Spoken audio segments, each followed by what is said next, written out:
Well, yeah, no respect for the New York Rangers, guys. But for me, look, I think Florida's the better team. Always follow the money. That's what I always say. You always follow the money. Yeah. This is Follow the Money with Mitch Moss and Paulie Howard on VSiN. We have the Eastern Conference Finals beginning tonight. It's game one. The Panthers are a short favorite. I'm looking right now at the screen, around minus 110 at most spots. And in the series price, they're also favored. Again, Rangers, best record in hockey, most points. Dogs again for the second consecutive round now. What do you make of the game one number in the series price? Well, yeah, no respect for the New York Rangers, guys. But for me, look, I think Florida's the better team.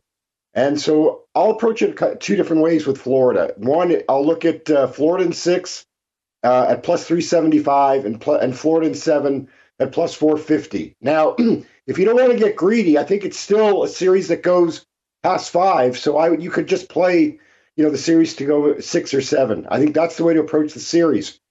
From a game standpoint, I shared with you guys earlier in the week, it's 18-1-1 to the over in the last 20 meetings between these two. That under hit 6 years ago, and the push was on 6. We've got a total of 5.5 tonight. Yeah. I'll ride the over. Yeah. You got 2 top 5 offenses and 2 teams that are excellent with the power play as well. So I'm with you that it screams goals here, not only in game one, but for the whole series. And that's how it played out in the regular season matchups as well. Plus, you've been all over this too. Now, I don't know if it's going to happen, but the Rangers are like 42-1 when they score 4 goals or more. So they have been potent in a high-octane offense all year as well. Yeah, I mean, why buck the trend? And you're right. If the Rangers score 4, they win. But yeah, these two teams just seem to find a way to score a lot of goals, despite the fact that you've got Shesterkin and Bobrovsky in net. Yes. Are you okay with Bob, how he's playing? He had one hiccup against Boston. Other than that, Bob's been solid. But do you trust him here against Igor in a dangerous New York team? I do trust him. I mean, he's made the big save when he's needed to. It's kind of like Grant Fuhr for the Edmonton Oilers back in the in the 80s. It's just if he gives up 4, he's not going to give up the 5th. So yeah, I do trust him. And Igor's been beatable, guys. I mean, Carolina still found ways to score goals on him. Okay, so then what do you want to do with other props then in this series, specifically here as these two teams play, and then looking ahead to maybe grabbing a couple of guys right now to win the Conn Smythe? All right, so let's talk about tonight's game. Mitch, we've been riding the Leon Draisaitl prop of over 1.5. I'm going to try something a little different here with Florida. Matthew Tkachuk and Sam Reinhart, over 2.5 shots on goal. Tkachuk's hit it in 9 of 11 games. Reinhardt's done it in 10 of 11. The price is juicy if you play them individually, so parlay them at minus 120. And then Vincent Trocheck, over 3 shots or over 2.5 shots on goal. I'll play that one as well. I'm looking at that. And Trocheck over 0.5 point. He's done that in 8 of 10 games. We talked about this yesterday.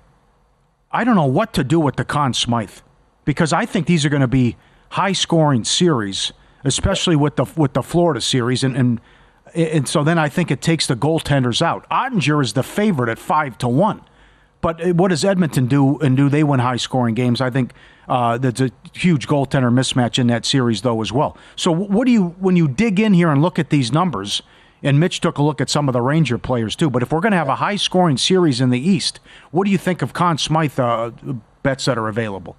All right, so let's start with the Florida Panthers. For me, it's Sasha Barkov at plus 650. Barkov leads the team. Well, he leads the team in time on ice. He's second in goals. He's second in points. He's second in shorthanded time on ice. He's second in power play time on ice. He's third in even strength time on ice. He's played more shifts than any other Panther. I like him at plus 650. The Dallas side, I'm looking at Miro Heiskanen at 11-1. Guys, he is second in time on ice for all players in the playoffs, and no one else in the top 10 still remains. He leads the team in points. So I think there's great value in Heiskanen at 11-1. I like Vincent Trocheck for the Rangers at 30-1. Again, he's leading this team in pretty much every offensive category. So I think there's greater value. I'd rather play Trocheck at 30-1 than Shesterkin at plus 550.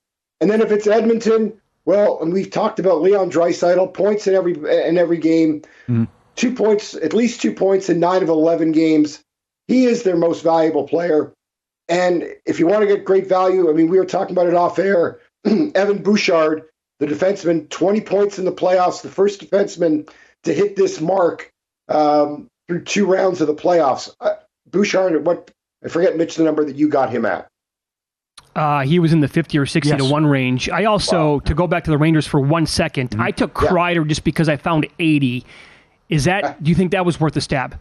Oh, absolutely. I mean, and he's sexy. Like, Yes. the thing is, Kreider is a guy that the media will always gravitate to. And goalies are easy picks, but I don't think that Shesterkin or Ottinger have been stand on your head. They've played really well.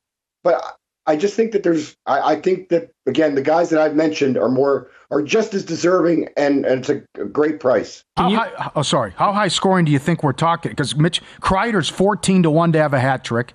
Will there be a hat trick in the series as 2 to 1? And will there be 10 plus goals in a game as 2 to 1? 10 plus goals, I think we get to 8 maybe. I don't know if we get to 10. A hat trick, why not? We've seen hat tricks. Look, you even go back to last year. Jonathan Marchessault of the Golden Knights had the hat trick in the clinching game. So, yeah, hat tricks are definitely a possibility.